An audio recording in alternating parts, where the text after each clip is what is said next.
My garage. I just got back from a movie. I know it's been a long time since I've been online, and I haven't been able to do a lot of videos. I've just been super busy here. But I just decided on a whim to go see a movie.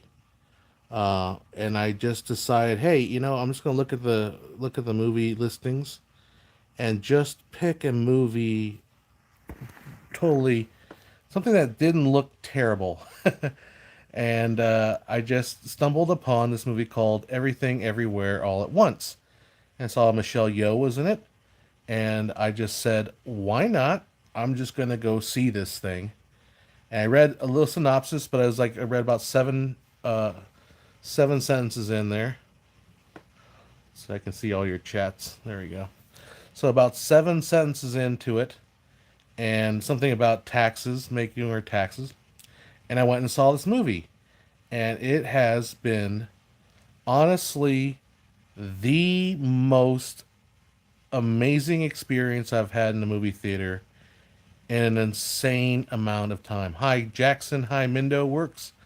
I know it's been a Mr. Mizzle says I'll never laugh at a fan. You saw it too then. I now look, I know this one guy that was dating a girl that would absolutely hate this movie. Would absolutely hate this movie, but I loved it. Now I will say, to be fair, it is a tad bit long. I will go so far as saying it's not in the sense it's not perfect. It's a tad bit long. Mindo, it's the movie is everywhere, everything, everywhere, all at once, and it's a tad long, so expect that. But it is brilliant. It is the most like just smack dab amazing film. Like, there's if you've ever seen the movie Swiss Army Man. Okay, I guess I should set this up better. I love Timbuktu Cut 2 is asking for a synopsis. I don't think you should go into it with a synopsis at all, because the joy of the movie is utter insanity of what's happening on screen. It if you guys haven't seen Swiss Army Man is somewhat close. Swiss Army Man is another WTF movie where it is just like it actually ends with Elizabeth uh what's her name, Elizabeth Winstead mouthing the words "What the fuck." And yeah, Mr. Mizzle says absurdity, existentialism, and kung fu. Yeah, exactly.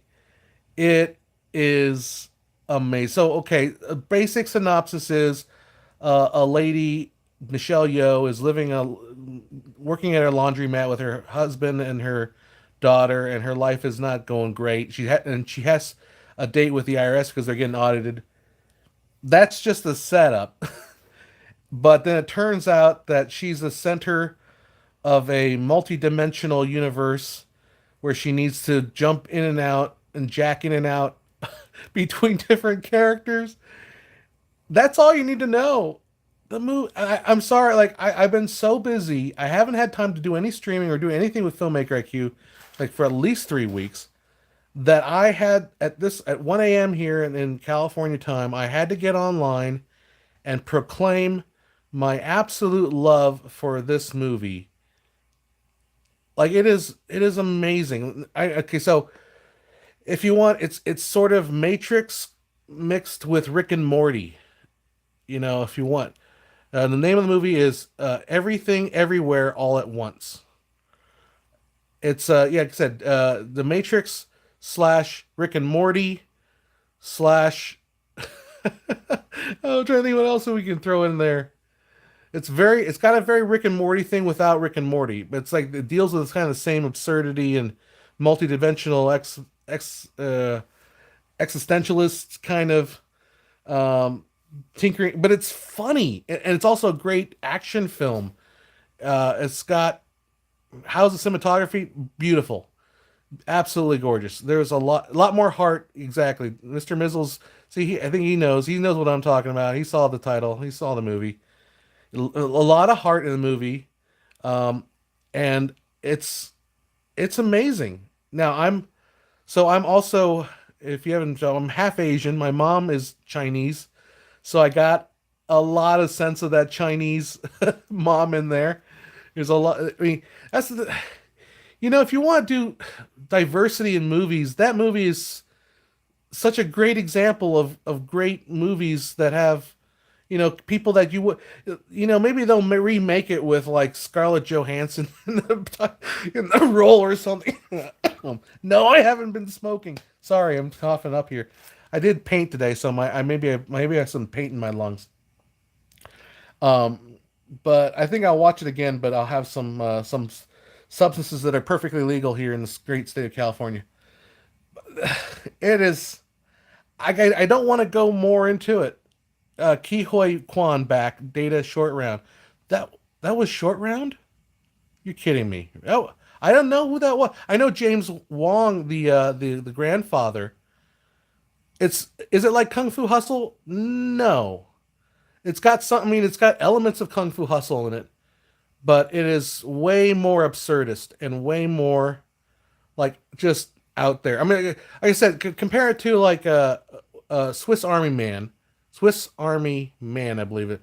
So Swiss Army Man, if you don't know that movie, is basically Paul Dano finds the body of Harry Potter, Daniel Radcliffe, on his in on the beach. He's dead, and then I'm not spoiling too much by saying the first 10 minutes, Paul Dano starts riding Daniel Radcliffe's body across the wave ocean like a wave runner.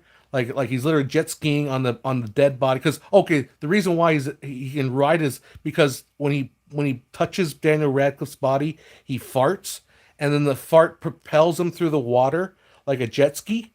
And it turns out Daniel Radcliffe's dead body is a Swiss Army knife. It can do like whatever he wants with it. So yeah, I mean, okay, so that movie is. I also love Swiss Army Man. However, that movie is a little bit more inaccessible.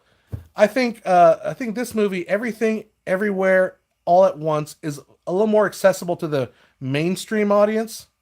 Is it English or dubbed? It is English. It is like half English, half Chinese. So it's a lot of it is it's one of those things where the characters speak in Chinese for a good like half of the story, but then they slip back into English because they're living in America, so they're constantly going back and forth. So, and it is dubbed in English, obviously, so you can understand what they're saying. And that was produced by the Russo brothers, who brought you, of course, Avengers. So this is what they can do after they did Avengers. I mean, what? I mean, why not? You made billions of dollars at the box office. What are you gonna do next? I'm gonna make an absurdist kung fu movie that with heart. I gotta like my friends. I know my friends will not go to the movie theater to watch it. Although I'm sitting in my, I bought a new couch. I bought some new couches for. I'm redoing my living room to kind of make a big, like, legitimate home theater experience. So I'm sitting in my one of my couches I got used. There's some paint rags. There's my walk-in tub that's broken. There's a long story behind that, but I think it's one of those movies I've got to get on Blu-ray or whatever and put it on and force my friends to watch it. I think my friends will get it. I force them to watch Candy. So no, Candy's another existential weird, but I think that's a little more grounded than this movie. This movie is just it's full off the rails, man. It's amazing. Anyhow, I just like chatting with you guys. I just wanted to get online and tell the world, if you are sitting there and you're complaining about comic book movies, if you're sitting there complaining about how Hollywood is out of ideas, do yourself a favor and go and see this movie. Yeah, Mr. and Mrs. I'll put consider anything A24 puts in the theaters, even if it's not my cup of tea, it's always decent. I think that A24 seems to become that brand, isn't it? It's like it's kind of like at least you're gonna get something unique and interesting from them. I don't know. I have never seen a movie anything close to this movie. Like I said, I had to get on here. It was such it blew my mind, and I wanted to make my. I was working on this idea for a short film. I mean, working on it. I mean, mulling it over in my head about I want to call it like I think I want to call it Dream Girl or Dream Lover. And it's very I wanted to do something very similar to this, but this thing just blows whatever my ambitions out of the water. And it's way more funny than I would have made my version, my short film. But no, I mean, I think this is if I were 18 years old now, this would be the movie that would get me into filmmaking. Like it is so freaking amazing. Now I'm going to oversell it, and you're going to go out and see it. Like John, what the hell were you what smoking? And I said, well, maybe you should have been smoking because it helps. No, just kidding. It's I'm not on any substance when I saw this movie. I was even late to the theater, and I was like, I was going to get popcorn, but I decided not to because I was running a little late. And no, it's I don't know. I gotta say it was absolutely mind blowing, and I had to get on online and blab about it. So anyhow, all right. Well, that's all I had to say. It's a short and sweet one. We'll do try to do a legitimate like. Yeah, this movie looks amazing. I see the Matrix Rick and Morty connection. Yeah, it's Rick and Morty just minus Rick and Morty. Just imagine the Rick and Morty universe, but take away the oh god, oh god, Rick, what are we doing, man? This is awful. Shut up, Rick. No, yeah, shut up, Morty. That's my best Rick and Morty impression. That guy James Robard, whatever his name is, I forget his voice is so iconic. You can hear I know I was messing with my Oculus Rift, and then Oculus he has a game that he voices, and it's like, oh, that's Rick and Morty. You can hear that's Morty's voice. Oh geez, go there. Oh Rick, don't do that. Rick, don't. That kind of like whiny voice. Anyhow, yeah, that I saw it on Good Friday. It's like the movies have come rebirth now. Rick and Morty, but starring Chinese American grandma. Well, it wasn't grandma. Michelle Yeoh's not that old. Well, I guess she is kind of old, but she's not the grandma. It's James Wong. If you remember him from Big Trouble in Little China, right? I think he was in that. Pretty sure he was in that. But yeah, it's directed by the Daniels. Lopan. There you go, Lopan. That's right, Lopan himself. Yeah, no. And I was trying to figure out who the lady that plays the IRS agent was for the long. I thought it was like Tracy Ullman.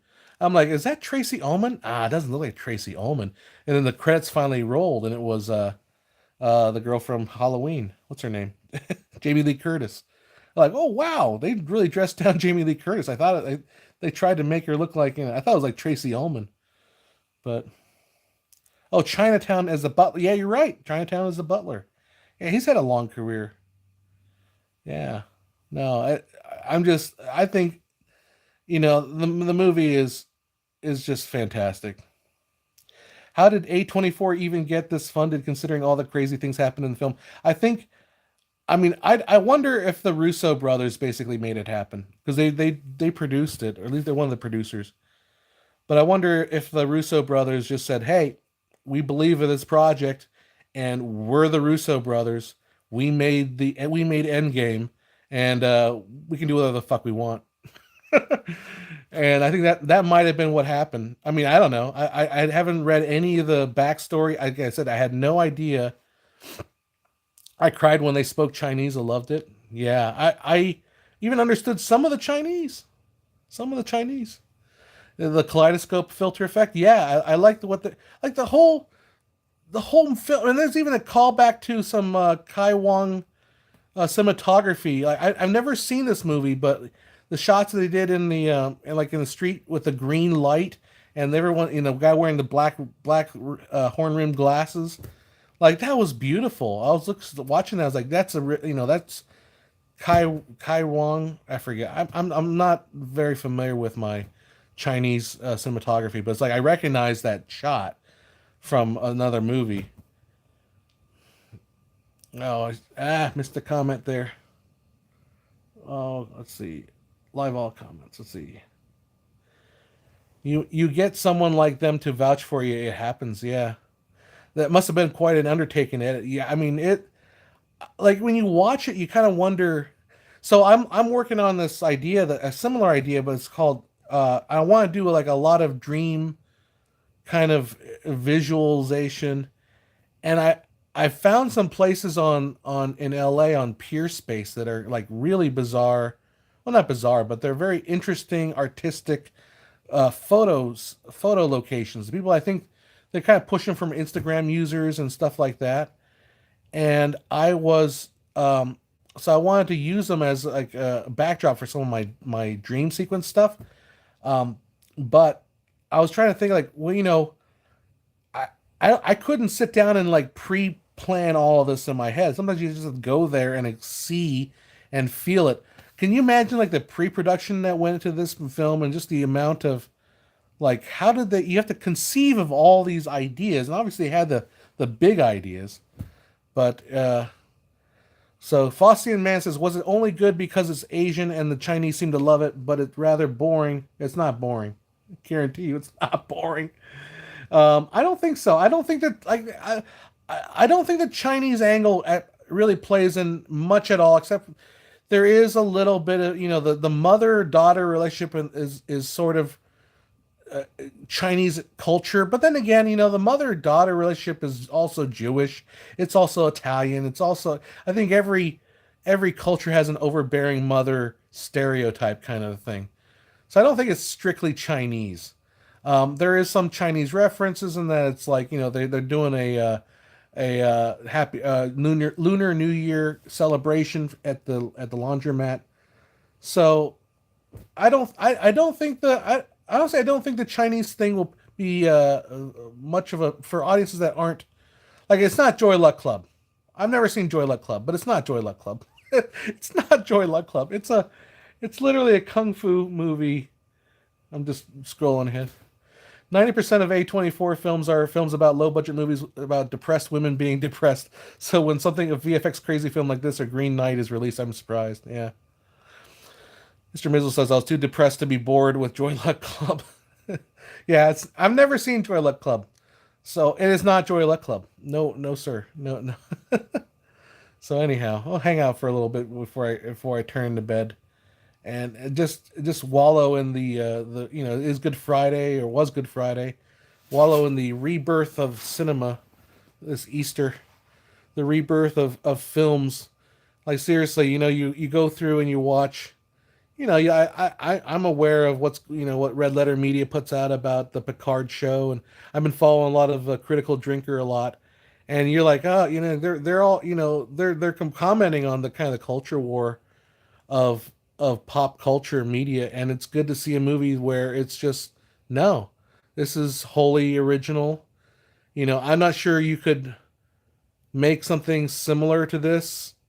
It's kind of a spark of a you can't really it's not gonna I don't think it's gonna open a genre up of insane weird movies, but it's a movie that feels just rooted in just good what good cinema can do, and that's just be it's life affirming. It is wholly original and bizarre and creative and funny. I mean, funny as hell. I think it's funny as hell. I don't know. Maybe some people, if your sense of humor doesn't fly like way mine does. I mean, I like Cats, but I like Cats despite. I think a lot of people were turned off by Cats by a lot of problems with it, and I see the problems, but I saw the absurdity of Cats, and I enjoyed that part of it. But I think this is way more accessible than Cats. Although I love Mr. Mizzles will attest to it, but like the universe with the sausage fingers, there's just cats, portraits of cats everywhere. It's just insane. All right, man. I don't want to spoil the movie for anybody else that's watching. Go make plans. Go see this movie. If you want to, support non-comic book movies, if you want to bitch and moan about comic book movies and how everything is, just feeding you the message, go and see some movies that aren't like that. Support them. Like, don't just sit there and like complain. All the movies suck these days. Go and actually see something decent. And I think this is definitely decent. Of course, you might not like it, and in that case, I'm sorry, but at least you saw something different. At least it wasn't another comic book movie. Not that I don't like comic book movies. Sure, I mean I appreciate them, but anyhow. All right, I've been on for 20 minutes expressing my love for Michelle Yeoh and the cast of and the Daniels, that Daniel Kwan, I believe, or Daniel something or other, that made the movie. Any other comments, any questions anybody has regarding this movie, or want to chat any bit? Put them in the chat. I'm open. It's late. I'm tired. Need to go to. I painted my entire living room ceiling. It was vaulted ceiling. It's insane. I got it done today though. After failing the other day trying to do it with a roller pole. So, and then we'll try to do some filmmaker IQ stuff when things kind of die down a little bit. But I got super busy. I mean, I think it'll probably slow down a little bit. And I got NAB in a couple weeks, and I'm planning on going to NAB. And I'll do a live stream from NAB. I'm not going to do videos from NAB. I'll let the other idiots do that. Let the poor folks do that. I'm going to NAB just to see what's going on and then have a few drinks and enjoy the Las Vegas Boulevard. Oh, you know what? I saw comments. I saw comments were coming down. I just didn't scroll up. I'm sorry, guys. I love Green. I haven't seen Green Knight. Mindo works as a dyslexic. For me, reading subtitles ruins the film. Well, it's not. It's not that much. It's only half of the film, and then most of it doesn't really utilize the subtitles. I haven't seen Green Knight. I Graham Haddon says I find the Chinese sense of humor is amazing and way underappreciated in the West. I would probably agree. So I grew up in Taiwan for the first 7 years of my life. There's obviously different. Chinese humor is not a monolith, right? So you've got all kinds of Chinese humor, right? But I have always, as a kid, recognized that there is a Chinese potty humor, like a serious potty humor that's really gross. Like Chinese potty humor is really potty humor. I mean, holy moly! But I feel like, yeah, I feel like this movie.